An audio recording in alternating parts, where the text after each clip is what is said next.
આજે પ્રકટીકરણના અભ્યાસનો 31મો એપિસોડ છે અને 6 જુલાઈ 2026 અને સોમવારનો આ નવો દિવસ. અને આજે આપણે 7મો અધ્યાય 9મી કલમમાં જોવાના છીએ.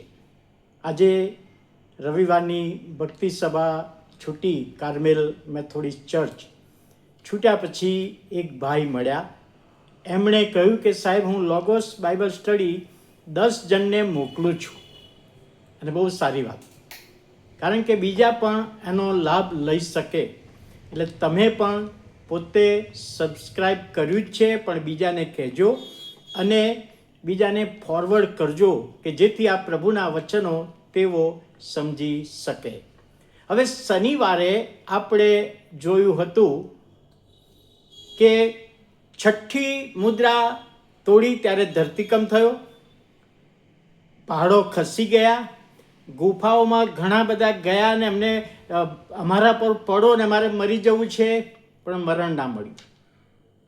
પણ અહીં આગળ 6ઠ્ઠી મુદ્રા હજુ 7મી બાકી છે, પણ 6 અને 7ની વચ્ચે 2 બનાવ બને છે. એમાંનો એક બનાવ શનિવારે આપણે જોયો હતો, જે બનાવ પૃથ્વી પર બને છે. કયો બનાવ?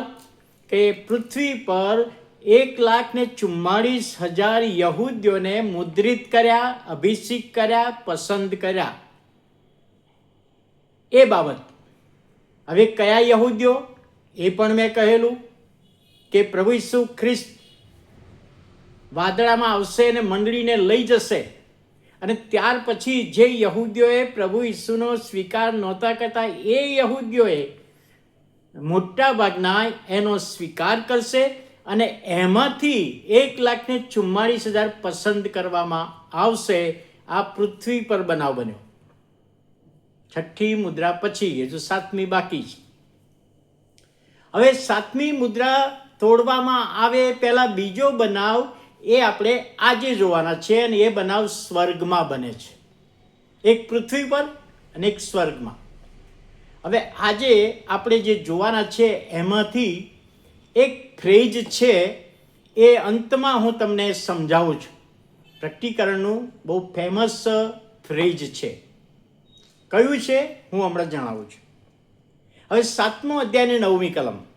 આ બીનાઓ બન્યા પછી, કઈ બીના? 1,44,000ને પસંદ કર્યા પછી યોહાન કહે છે, મેં જોયું તો જુઓ.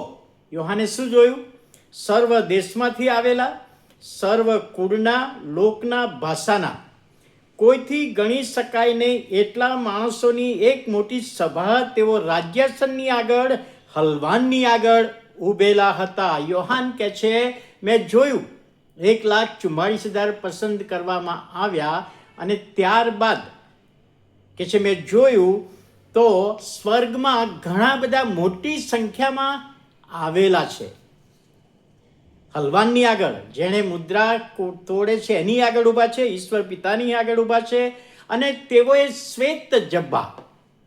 હવે અગાઉ પણ મેં કહ્યું તો સ્વર્ગમાં આત્માઓને જબ્બા અને કપડાં પહેરવાની જરૂર નથી, પણ અહીંયા શ્વેત જબ્બા એક નિશાની છે કે તેમને પવિત્ર કરવામાં આવે છે, તેમને નિર્દોષ જાહેર કરવામાં આવે છે. કેમ?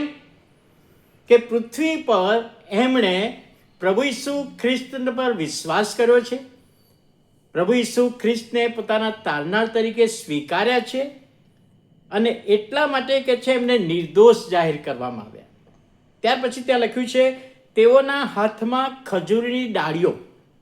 હવે ખજૂરની ડાળી એ પણ નિશાની છે, પ્રતીક છે, સિમ્બોલ છે. જૂના કરારમાં અને નવા કરારમાં ખજૂરની ડાળીઓ એ આવકાર કરવા માટે અને વિજેતાનું નિશાની છે. વિજયવંત પ્રવેશ પ્રભુ ઈસુ ખ્રિસ્તે કર્યો ત્યારે ખજૂરની ડાળીઓથી એમનો આવકાર કરવામાં આવેલો. તો અહીં આગળ સ્વર્ગમાં આ આત્માઓની પાસે ખજૂરીની ડાળીઓ છે.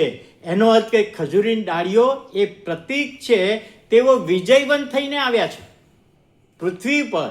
વિશ્વાસ કર્યા પછી શેતાને ઘણા બધા પ્રયત્નો કર્યા ખ્રિસ્ત વિરોધીને બીજાઓ એમની સતાવણી કરી તો પણ વિશ્વાસમાંથી ડગ્યા નથી ને જીત્યા છે પ્રભુ ઈસુ ખ્રિસ્તમાં. એટલે આ બે બાબતો અહીં આગળ લખવામાં આવી છે.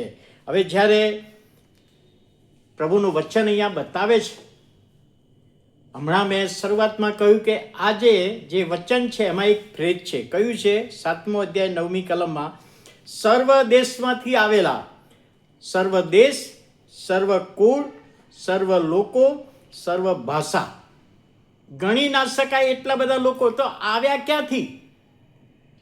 તો જે 1,44,000 હતા એમને જે જવાબદારી સોંપવામાં આવી સુવાર્તાની, અને એ સુવાર્તા પ્રચાર કરતા હશે, સાક્ષી આપતા હશે, અને ઘણા બધાએ પ્રભુ ઈસુ પર વિશ્વાસ કર્યો હશે અને એમને મારી નાખવામાં આવ્યા છે, એમની સતાવણી કરી છે.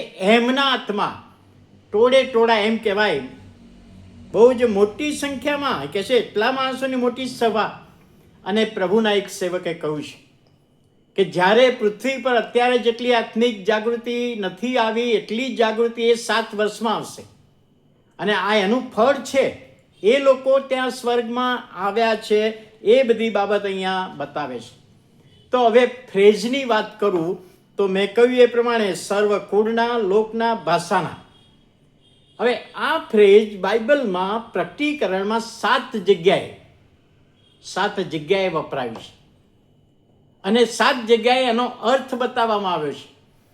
તો આજના એપિસોડમાં એ પણ હું બતાવવા માંગુ છું. 5મો અધ્યાય ને 9મી કલમ. તમારી પાસે જો બાઇબલ હોય, બાઇબલ તમે સાથે રાખો. તમારી પાસે જો બાઇબલ હોય તો બાઇબલમાંથી 5મો અધ્યાય પ્રકટીકરણ 5 9મી કલમ. જ્યારે ઈશ્વર પિતાના હાથમાં પેલું ઓળિયું હલવાને લીધું અને નવું કીર્તન ગાયું, ત્યારે કીર્તનમાં કહે છે, તારા રક્તથી સર્વ કુળ, ભાષા, પ્રજાના દેશોમાં તે તેમને બચાવ્યા છે, રક્તથી ખરીદ્યા છે, વેચાતા લીધા છે. એટલે આ બધા લોકો જેઓ ઈસુ પર એમાંથી વિશ્વાસ કરનારા લોકો છે, એ સ્તુતિને આરાધના કરે છે. એ પહેલી બાબત. બીજી બાબત 7મો અધ્યાય ને 9મી કલમ. બધા જ પ્રકટીકરણના રેફરન્સ છે. 7મો અધ્યાય ને 9મી કલમ. સ્વર્ગમાં મોટી સંખ્યામાં, જે આજે મેં હમણાં જ કહ્યું એ પ્રમાણે, કે સર્વ કુળના, ભાષાના, લોકોના, દેશના ત્યાં ઉપર આવ્યા છે. શ્વેત જબ્બા પહેર્યા છે અને હાથમાં ખજૂરીની ડાળી છે. મેં હમણાં સમજાવ્યું એ બાબત. ત્યાં છે ત્રીજી વખત 10મો અધ્યાય ને 11મી કલમ. 10મો અધ્યાય ને 11મી કલમ. જ્યારે ખુલ્લું ઓળિયું યોહાને ખાધું, આગળ આપણે જોવાના છે કે જે ખુલ્લું ઓળિયું હતું એ ખાવાનું કહ્યું એટલે ખોરાક ખાય છે એ અર્થમાં નહીં, પણ એને વાંચીને, સાંભળીને પચાવવાની બાબત, એ વિષય આવશે ત્યારે ઊંડી રીતે સમજાવીશ. પણ ત્યાં આગળ પણ લખ્યું છે કે યોહાનને કહેવામાં આવ્યું કે સર્વ દેશ, ભાષા, કુળના રાજાઓને તેમને ચેતવણી તારે આપવાની છે. આ ઓડિયું વાંચ્યા પછી, સમજ્યા પછી લોકોને ચેતવણી આપવાની છે કે તેઓ પાછા ફરે. 11મો અધ્યાય ને 9મી કલમ.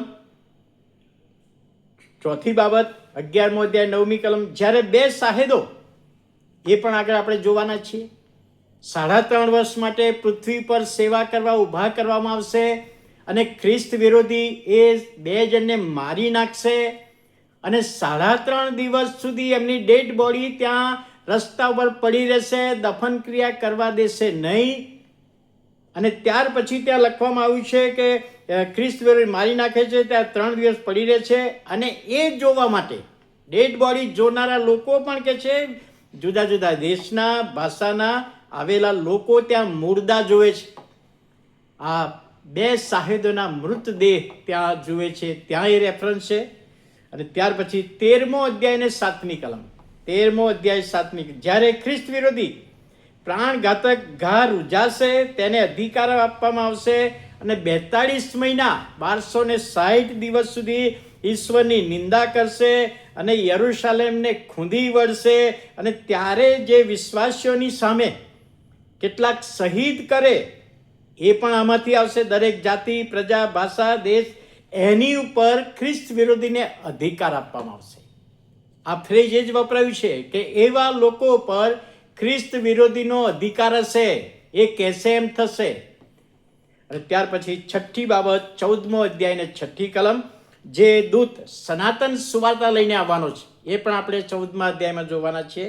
ત્યારે જે પૃથ્વી પરના રહેવાસીઓ જેઓ ઈશ્વરથી વિરુદ્ધ છે, ઈશ્વરની નિંદા કરે છે, ઈશ્વરને નથી સ્વીકારતા, એવા સર્વ રાજ્ય, જાતિ, ભાષા, પ્રજાની આગળ સનાતન સુવાર્તા પ્રગટ કરવામાં આવશે. અને 7મું અને છેલ્લું 17મો અધ્યાય 15મી કલમ, જ્યારે જૂઠો ધર્મ ઊભો થશે, જૂઠો ઉપદેશક ઊભો થશે, જૂઠો ધર્મ સ્થાપશે ખ્રિસ્ત વિરોધીની સાથે, એ 17મા અધ્યાયમાં આપણે જોવાના છે.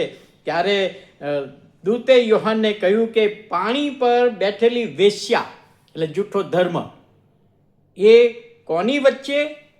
તો કે છે પ્રજાઓ, જનસમૂહ, રાજ્યો અને ભાષાઓ, એમના મધ્યે જૂઠો ધર્મ સ્થાપશે. એ બાબત એટલે 7 જગ્યાએ આ ફ્રેઝ આવે છે.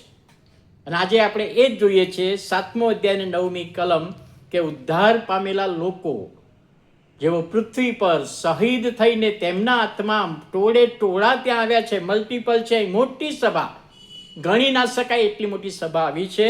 તો એ બાબત આજે આપણે જોઈ શકીએ છીએ અને પ્રભુ એમાં એનો આશીર્વાદ આપે. પ્રાર્થના કરીએ. પ્રભુ, અમે આભાર માનીએ છીએ, તમારા નામને ધન્યવાદ આપીએ છીએ. આજની બાબત સમજવામાં આત્માની દોરવણી આપો, સહાય પૂરી પાડો.